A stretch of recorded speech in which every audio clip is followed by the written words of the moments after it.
Assalamualaikum warahmatullahi wabarakatuh, sahabat yang dirahmati Allah.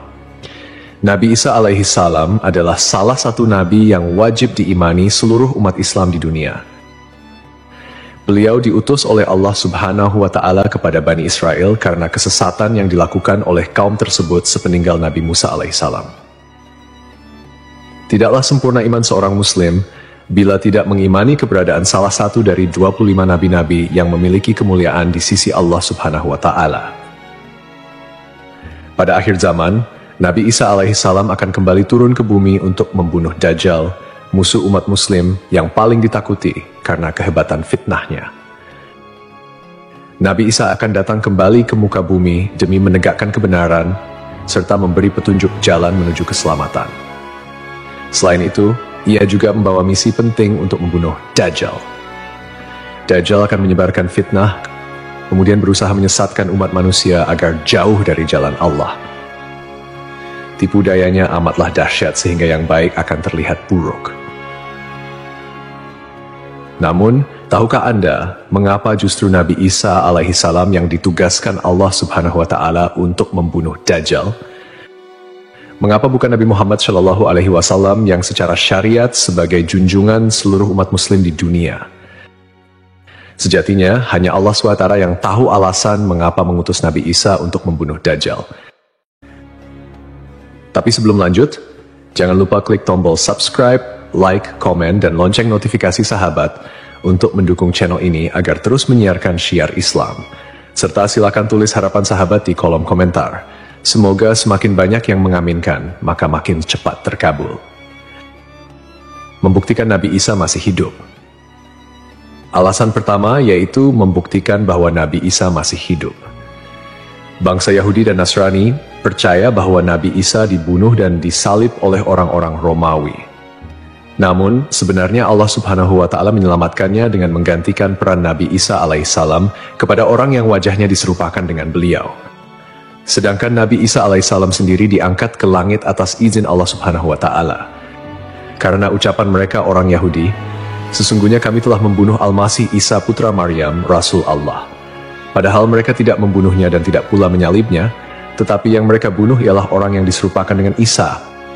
Ini sesuai dengan Al-Quran surat An-Nisa ayat 159 yang artinya, tidak ada seorang pun dari ahli kitab kecuali akan beriman kepadanya Isa sebelum kematiannya. Dan di hari kiamat nanti, Isa itu akan menjadi saksi terhadap mereka. Hal ini membuktikan bahwa tuduhan bahwa Nabi Isa telah disalib oleh kaum Yahudi adalah salah. Sebab selama ini kaum kafir mempercayai bahwa Nabi Isa sudah wafat. Sementara Allah menegaskan dalam firman-Nya bahwa Nabi Isa telah diangkat ke langit sebelum kaum Yahudi membunuhnya. Di hari akhir, Dajjal muncul dengan segala tipu dayanya, kemudian dibaiat oleh kaum Yahudi. Kaum Yahudi juga bersedia menjadi bala tentaranya dengan keinginan membalas dendam terhadap kaum muslimin. Kemudian Allah menurunkan Nabi Isa yang menurut mereka sudah mereka bunuh di masa lalu. Allah menolong Nabi Isa sehingga berhasil membunuh Dajjal dan mengalahkan bala tentaranya. Di masa itu, mereka sama sekali tidak bisa lolos. Bahkan jika ada seorang Yahudi yang bersembunyi di balik pohon, batu, atau dinding, maka benda-benda itu akan berseru. Di sini ada orang Yahudi. Dekat dengan Nabi Muhammad. Salah satu nabi yang memiliki kedekatan khusus dengan Nabi Muhammad adalah Nabi Isa. Aku adalah manusia yang paling dekat dengan Isa bin Maryam. Antara zaman kami berdua tidak ada nabi yang memisahkan. Selain itu, Nabi Isa sendiri pernah berdoa kepada Allah Subhanahu wa Ta'ala untuk dijadikan umat Nabi Muhammad. Oleh sebab itu, Nabi Isa diturunkan ke bumi untuk menjadi umat Nabi Muhammad. Pasalnya, berita tentang keistimewaan Rasulullah Shallallahu Alaihi Wasallam memang sudah diketahui pada zaman Nabi Isa. Hal tersebut diterangkan di dalam Injil sesuai surat Al-Fath ayat 29. Nabi Muhammad adalah utusan Allah dan orang-orang yang bersama dengan dia bersikap keras terhadap orang-orang kafir yang bersikap memusuhi, tetapi berkasih sayang sesama mereka. Itu adalah sifat-sifat mereka yang diungkapkan dalam Taurat dan Injil. Yakni seperti benih yang mengeluarkan tunasnya, kemudian tunas itu makin kuat, lalu menjadi besar dan tumbuh di atas batangnya. Tanaman itu menyenangkan hati orang yang menanamnya. Keadaan mereka diumpamakan seperti itu. Karena Allah hendak membuat marah orang-orang kafir. Allah menjanjikan kepada orang-orang yang beriman dan mengerjakan kebajikan di antara mereka ampunan dan pahala yang besar. Nabi Isa alaihissalam kembali turun ke bumi diyakini akan menegaskan kebenaran dari ajaran Nabi Muhammad SAW. Tidak bisa dipungkiri bahwa saat ini banyak umat Nabi Isa yang tidak menerima ajaran Nabi Muhammad SAW. Padahal Nabi Isa alaihissalam merupakan pengikut dari Rasulullah SAW. Al-Baghawi menceritakan dalam tafsirnya bahwa ketika Isa alaihissalam mendatangi Baitul Maqdis, di mana orang-orang sedang bersiap salat asar, maka imam di masjid itu mundur dan menyuruh Isa untuk maju. Namun Nabi Isa enggan dan ia tetap salat di belakang imam dengan syariat Nabi Muhammad SAW. Menjalankan kewajiban jihad. Menjalankan kewajiban jihad sebagai kaum muslimin adalah tugas yang penting. Maka Nabi Isa diturunkan ke bumi untuk menjadi umat Nabi Muhammad. Keistimewaan Nabi Muhammad memang sudah diketahui sejak masa Nabi Isa dan diterangkan di dalam Injil sesuai surat Al-Fath ayat 29, yang artinya, Muhammad adalah utusan Allah dan orang-orang yang bersama dengan dia bersikap keras terhadap orang-orang kafir, tetapi berkasih sayang sesama mereka. Kamu melihat mereka ruku dan sujud mencari karunia Allah dan keridhaannya. Pada wajah mereka tampak tanda-tanda bekas sujud. Demikianlah sifat-sifat mereka yang diungkap Taurat dan sifat-sifat mereka yang diungkapkan dalam Injil. Saat Nabi Isa turun ke bumi, Dajjal sudah berada di tengah masyarakat dan memperdaya manusia. Sebagai kaum muslimin, Nabi Isa berkewajiban untuk berjihad melawan Dajjal dan bala tentaranya. Menjalankan kewajiban jihad. Allah Subhanahu wa Ta'ala memilih Nabi Isa alaihissalam untuk membunuh Dajjal sebagai bentuk penegasan terhadap kebenaran agama Islam. Sebagian umat Nabi Isa masih belum menerima ajaran Nabi Muhammad dan masih memandang Nabi Isa sebagai anak Allah Subhanahu wa Ta'ala, walaupun Nabi Isa sendiri menolak klaim tersebut. Nabi Isa sebagai nabi yang jarak paling dekat dengan Nabi Muhammad. Keduanya merupakan tokoh yang unik dalam perjalanan kenabian. Tidak ada nabi yang diutus oleh Allah Subhanahu wa Ta'ala di antara masa hidup Nabi Isa dan Nabi Muhammad. Oleh karena itu, Allah Subhanahu wa Ta'ala mengutus Nabi Isa untuk membunuh Dajjal dan menghapus seluruh agama selain Islam. Tujuannya agar umat Nabi Isa menyadari kesesatan pandangan mereka dan beriman kepada Allah Subhanahu wa Ta'ala serta Nabi Muhammad sebagai nabi terakhir. Tindakan ini juga menggambarkan bahwa agama Islam adalah agama yang benar dan sempurna, mengintegrasikan ajaran-ajaran para nabi dari sebelumnya. Agama Islam sebagai agama rahmatan lil alamin yang membawa kedamaian, keadilan, dan kesejahteraan bagi seluruh makhluk.